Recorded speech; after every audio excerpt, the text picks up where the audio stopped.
We hear from many organizational leaders that they and their team members are sometimes struggling to have difficult conversations or critical conversations. Most of the leaders that we talk to believe that their organization and their teams would be more effective and more impactful if they were able to improve this skill. There are many books and articles on this topic. One of the most prominent books is Crucial Conversation: Tools for Talking When Stakes Are High by Patterson, Granny, McMillan, and Swisler. But there are many other books and other resources, including Forbes's Critical Conversations: Why You Need to Have Them, Harvard Business Reviews, How to Handle Difficult Conversations at Work, and then an abundance of academic articles, university courses, and so forth on this topic. Each of these sources has something very impactful and unique to offer.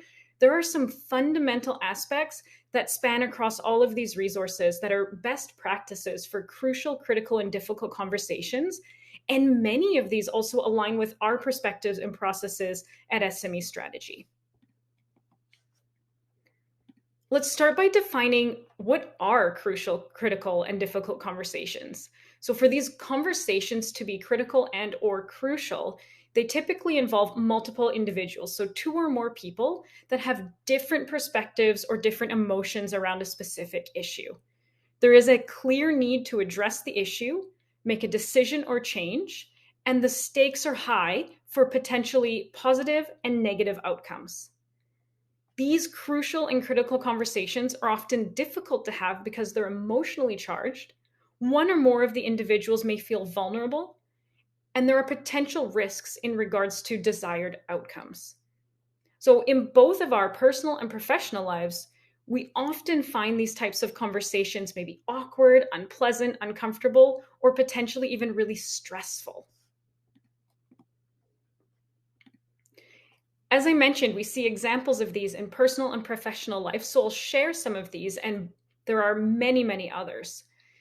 Addressing contentious issues such as noise levels or cleanliness with a roommate is an example of a potential difficult, critical, crucial conversation in daily life. Asking a friend to repay a loan, there could be discomfort, there could be emotions. Depending on the context, it could be difficult. Disagreeing on a critical issue or event with a partner or spouse, such as potentially whether or not to have children or make a big purchase like a house. Each of these situations might be emotionally charged, fueled by different perspectives, and have a high potential for either positive or negative impacts, depending on how the conversation is handled and what the outcome is.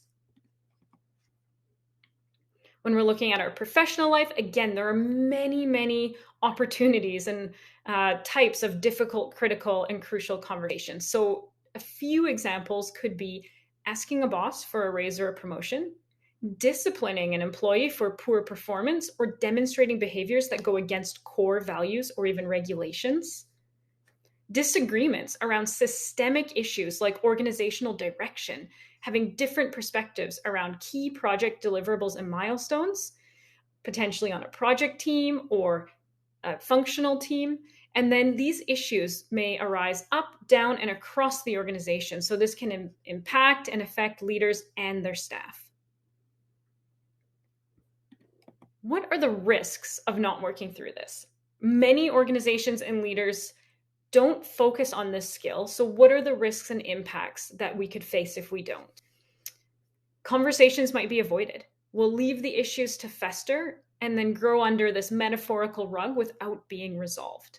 In some instances, hostility may arise if issues are left unresolved too long, and they may escalate due to increasing emotions and tension. Other instances, people may potentially feel awkward or uncomfortable.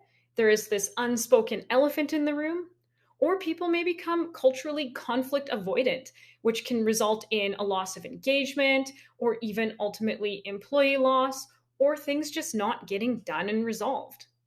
Ultimately, one of the biggest risks of avoiding or poorly handling these kind of conversations is that the essential changes you want to see won't happen if we leave these important issues undiscussed. For example, imagine that accountability is one of your organization's core values. Now, if there is an employee who is really well liked by their leader and their colleagues, but is often unaccountable, perhaps submitting work after deadlines, not showing up to work on time, this behavior will likely continue or worsen if it's not addressed and discussed. If a conversation is not had, this signals to both the employee and others in the organization that the leadership team accepts and tolerates this types of behavior despite it being counter to the organizational values. This can lead to the behavior spreading past one employee and developing into a pervasive cultural issue throughout the entire organization. Or it could lead to others who work with this employee becoming frustrated, disengaged, or feeling unheard or unvalued if the leaders don't take this conversation to heart. By having these types of conversations in a really effective way, we can work towards positive impact and outcomes. By addressing these issues, you'll move the needle forward towards the decision and change that you need to happen. By honing in on and demonstrating the skill as leaders, this will also help to foster a culture of constructive conflict in your organization. So, returning to the previous example of the employee who lacked accountability, the benefit of this crucial, critical, and difficult conversation may end up in a desired or essential change or outcome for the organization. Perhaps, for example, there was a critical obstacle that was in the employee's way, and now that they've had this discussion, the leader can help to remove this. Or perhaps the employee wasn't aware or hadn't considered how their behavior impacted others, and they are now more willing to adapt. Or perhaps this discussion helps a leader uncover an issue that is irreconcilable, and dismissing the staff may be the best or only course of action. Regardless, there was a clear outcome or change that came of this situation. So, how can leaders and the people they lead take concise steps to work through these conversations? The first step we've identified is, if and when possible, prepare yourself for this conversation. Make notes about the issue, facts, impacts. Reflect on the differences between the factual elements behind the issue, the individual stories and experiences we tell ourselves, and aim to not make assumption about the other person's or people's intents before talking with them. Determine your own intent and purpose, as well as desired outcomes for this conversation, and be prepared to share this with the others involved. Prepare your version and perspective of the story, and ready yourself to be open to hearing the other perspectives. Reflect on and understand your own feelings, emotions, and biases, and consider the most effective time, place, and setting to have this conversation within. Aim to give the other person ample time and space to prepare for the conversation, and whenever possible, try not to surprise someone with a crucial, critical, or difficult conversation. If and when, however, there is not time to prepare and you need to react in the moment, so reactive communication, if this is required as a response to immediate issues, aim to take a step back, pause, and reflect, and follow some of the other tips to guide your conversation. The next tip we have is to focus on the specific instance or issue at hand and the impact it is having, and aim to avoid generalizations. So be very clear with what happened and why it was impactful. Avoid terms whenever possible, like always or never, and stay laser focused on this issue. So, for example, instead of saying, "This person never responds to my emails," say, "Last week, this person didn't respond to the specific email I sent until it was 5 days later, and as a result, X, Y, and Z happened." What this can help to do is help us avoid getting pulled into heated arguments that are filled with emotion when we focus on the facts and the impacts of those facts. It may also help us to try to take a step back from trying to be right and being more open to analyzing the factual elements of the situation from various angles and perspectives.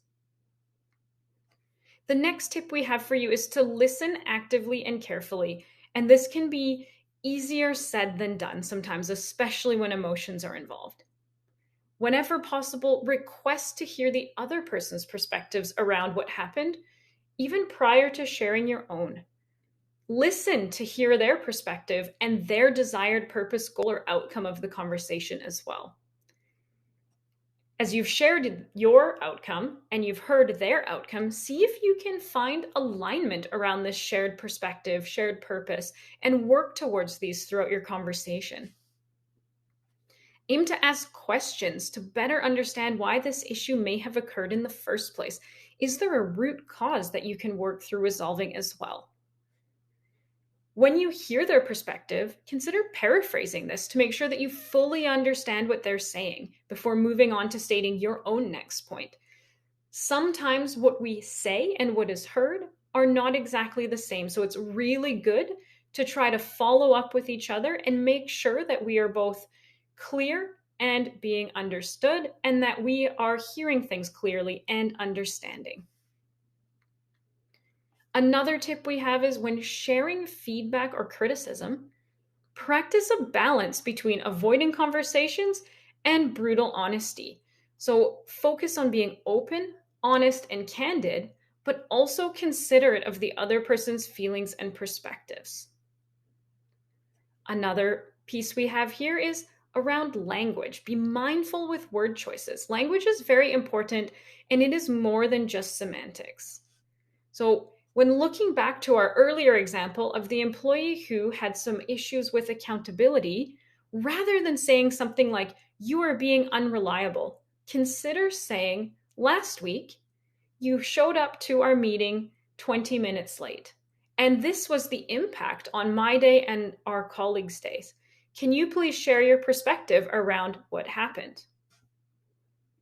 Or rather than saying to someone flatly, "I disagree," consider saying, "I hear what you're saying, and I see things differently." You may need to rephrase yourself or ask the other person to explain something differently as well. Our words are not always received in the same way they are intended, as I mentioned previously, so this aspect of the conversation may need work. Aim to de-escalate. If tensions become high, de-escalation can be really important. If the other person becomes angry, shouts, or uses profanity, consider acknowledging these emotions, but letting them know that you find it difficult to have a constructive conversation in that way. Now, if either party, others or yourself, become emotionally agitated, consider also allowing for more time, space, and preparation before returning to the conversation. So it may be to take a step back and reschedule. It may be to take a step outside, have a few deep breaths. Consider the emotions and consider again the best time, place, and location to have this. Make sure, though, that you've got next steps in place to continue the conflict resolution. So if you do take a pause and say, "We'll come back to this conversation later," ensure you've got some next steps so that that conversation does still happen. And then if all else fails, consider, do we need the help of a third party to potentially help us facilitate this discussion? As a leader, demonstrating this behavior on a regular basis is another key recommendation we have in terms of steps to follow. Consider demonstrating these behaviors regularly so that those people that you lead, they see this in action and they follow. Aim to reduce your own defensiveness when others approach you for a crucial, critical, or difficult conversation, and be open to having these discussions yourselves. Fostering this skill and culture throughout your organization will take more than having this conversation just one time or having one crucial, critical, or difficult conversation. By understanding and practicing the steps for these conversations, organizational leaders can take the first step in demonstrating these behaviors to those they lead, ultimately paving the way for a culture to emerge that supports these types of ongoing conversations in a healthy and productive way. When done well, crucial, critical, and difficult conversations can elevate your leadership team, help you work through disagreements, enhance your collaboration, innovation, and strategy execution. If you're already a client of ours and you'd like more information or support on this topic, definitely reach out to your facilitator. And if you are not a client of ours yet, visit www.smestrategy.net for more information on topics like these, where we can help you develop and execute your organizational strategy in a way that recognizes both people and process.